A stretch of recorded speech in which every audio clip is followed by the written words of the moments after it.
Bismillahirrahmanirrahim. Assalamualaikum warahmatullahi wabarakatuh. Perkenalkan, nama saya Dede Irendra Mulia dan saya dari mahasiswa kelas B Business English and Communication angkatan 2020. Pada kesempatan kali ini saya akan memberikan sedikit penjelasan tentang bahasa ragam ilmiah. Kita mulai. Bahasa ragam ilmiah yaitu merupakan ragam bahasa berdasarkan pengelompokan menurut jenis pemakaiannya dalam bidang kegiatan dengan sesuai sifat keilmuannya. Bahasa Indonesia harus memenuhi syarat, diantaranya benar, sesuai dengan kaidah bahasa Indonesia seperti baku, logis, cermat, dan sistematis. Kemudian pada bahasa ragam ilmiah, bahasa bentuk luas dan ide yang disampaikan melalui bahasa itu sebagai bentuk dalam, tidak dapat dipisahkan. Hal ini terlihat daripada ciri bahasa ilmu seperti berikut ini, yaitu yang pertama, baku. Struktur bahasa yang digunakan untuk sesuai dengan kaidah bahasa Indonesia baku, baik mengenai struktur kalimat maupun kata, demikian juga pemilihan kata istilah dan penulisan yang sesuai dengan kaidah ejaan. Kemudian yang kedua, logis, ya. Kenapa kita bisa mengatakan logis? Karena ide atau pesan yang disampaikan melalui bahasa Indonesia ragam ilmiah dapat diterima oleh akal kita. Jadi ketika kita ingin menyampaikan sesuatu atau menyampaikan ide atau pesan, di mana ide dan pesan ini di mana harus itu masuk ke dalam otak kita. Maksudnya lebih gampang diterima oleh akal sehingga kita bisa memahami bahwa kita sedang memberikan ide atau meluangkan pikiran tersebut dalam sebuah bentuk. Seperti contohnya masalah pengembangan dakwah kita tingkatkan, ya. Jadi kalimat di atas ini adalah tidak logis. Kalimat yang saya sebutkan tadi itu tidak logis. Mengapa tidak logis? Karena pilihan katanya masalah itu kurang tepat. Sebenarnya pengembangan dakwah mempunyai masalah kendala.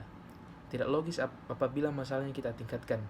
Kalimat di atas seharusnya, ya, keganti dari masalah pengembangan dakwah kita tingkatkan, yaitu pengembangan dakwah kita tingkatkan. Nah, itu yang kita ubah sedikit menjadi lebih baku atau lebih gampang diterima oleh akal. Kemudian yang ketiga, kuantitatif, ya. Keterangan yang dikemukakan pada kalimat dapat diukur secara pasti. Perhatikan contoh kalimat yang saya akan bacakan ini. Dai di Gunung Kidul kebanyakan lulusan perguruan tinggi. Arti kebanyakan relatif, mungkin bisa arti kebanyakan itu mungkin relatif, ya, bisa 5, 6 atau 10 orang.